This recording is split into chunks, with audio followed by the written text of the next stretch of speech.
संकष्ट चतुर्थी व्रत प्रत्येक महिन्यात दुसऱ्या पंधरवाड्यात वद्य चतुर्थीच्या दिवशी संकष्टी चतुर्थी असते. हा श्री गणपतीच्या उपासनेचा दिवस आहे. दिवसभर उपोषण करून रात्री चंद्रोदयाच्या वेळी श्री गणपतीची पूजा करून चंद्रदर्शन घेऊन उपोषण सोडावयाचे असते. श्री संकष्टहर गणपती हे या व्रताच्या देवतेचे नाव आहे. हे व्रत करणाऱ्या स्त्री अगर पुरुषाने व्रताला सुरुवात श्रावण महिन्यातील संकष्टीच्या दिवशी करावी. सतत 21 संकष्ट्या करून व्रताचे उद्यापन करावे.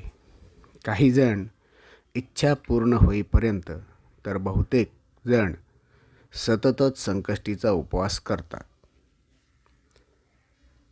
संकष्ट चतुर्थीचे व्रत करणाराने त्या दिवशी पाण्यात काळे तीळ टाकून त्या पाण्याने आंघोळ करावी. दिवसभर गणेश चिंतन करून उपवास करावा. आवश्यकतेनुसार उपवासास चालणारे पदार्थ खावे. दिवसभर आपला उद्योगधंदा करावा. संध्याकाळी किंवा रात्री ज्यावेळी दर्शनासे त्यावेळी वाटल्यास आंघोळ करावी. नंतर स्वच्छ पाटावर अगर चौरंगावर तांदूळ अथवा गव्हाची छोटीशी रास तयार करावी. त्यावर स्वच्छ पाण्याने भरलेला कलश ठेवावा. कलशाभोवती 2 वस्त्रे गुंडाळावी. त्यावर ताम्हण ठेवून त्यात श्री संकष्टहर गणपतीची स्थापना करावी. त्याची षोडशोपचारे पूजा करावी. पूजा करणाराने अंगावर लाल वस्त्र घ्यावे. पूजेत वहावयाचे गंध, अक्षता, फूल, वस्त्र तांबड्या रंगाचे असावे. पूजेत उपचार अर्पण करताना श्री लंबोदराय नमः म्हणून गंध, श्री कामरूपाय नमः म्हणून अक्षता, श्री सिद्धिप्रदाय नमः म्हणून पुष्प, सर्वार्थ सिद्धिदाय नमः म्हणून फळ, शिवप्रियाय नमः म्हणून वस्त्र, गणाधिपाय नमः म्हणून उपवस्त्र, गजमुखाय नमः म्हणून धूप, मूषकवाहनाय नमः म्हणून दीप, विप्रनाथाय नमः म्हणून नैवेद्य आणि धनदाय नमः म्हणून दक्षिणा अर्पण करावी. नंतर आपले संकट निवारणाची व मनोकामना पूर्ण करण्याची प्रार्थना करावी. मम समस्त विघ्न निवृत्त्यर्थ संकष्टहर गणपती प्रीत्यर्थम चतुर्थी व्रतांगत्वेन यथा मिलितोपचार द्रव्ये षोडशोपचार पूजां करिष्ये असे म्हणावे. संकष्ट चतुर्थी महात्म्य वाचावे. 21 मोदकांचा नैवेद्य दाखवून आरती करावी.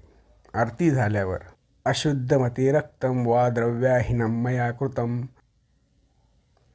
तत्सर्व पूर्णतां यातु विप्ररूप गणेश्वरः असे म्हणून साष्टांग नमस्कार घालावा.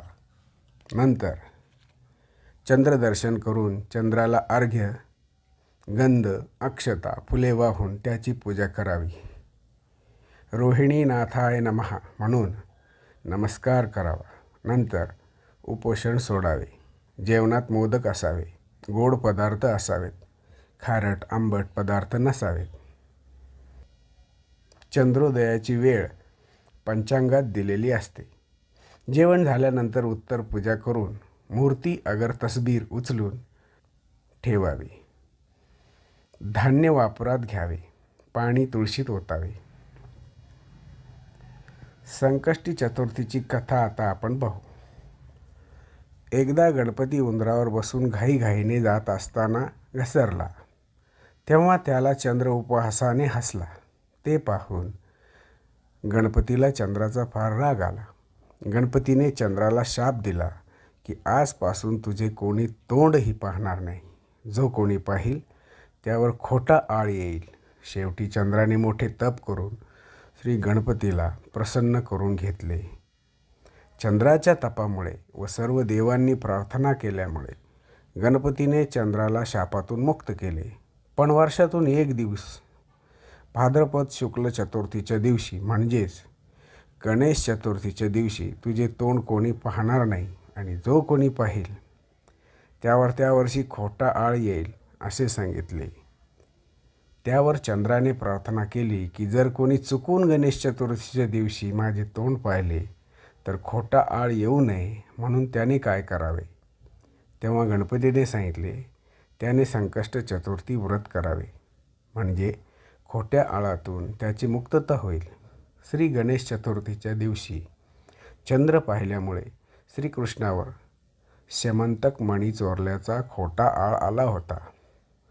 तो आळ कृष्णाने संकष्ट चतुर्थी व्रत केल्यामुळे गेला अशी कथा आहे. आबालवृद्ध स्त्री पुरुषांनी सर्वांनी करायचे हे एक साधे सोपे पण शीघ्र फलदायी व्रत आहे. श्रावण महिन्यातील संकष्ट चतुर्थी व मंगळवारी येणारी अंगारकी संकष्ट चतुर्थी विशेष फलदायी व महत्त्वाची मानतात. प्रत्येकाने निदान वर्षातून या 2 तरी संकष्ट चतुर्थी अवश्य कराव्यात. त्यामुळे आपल्या पुण्यसंचयात निश्चितच लाभ होतो. श्री गणेशाय नमः.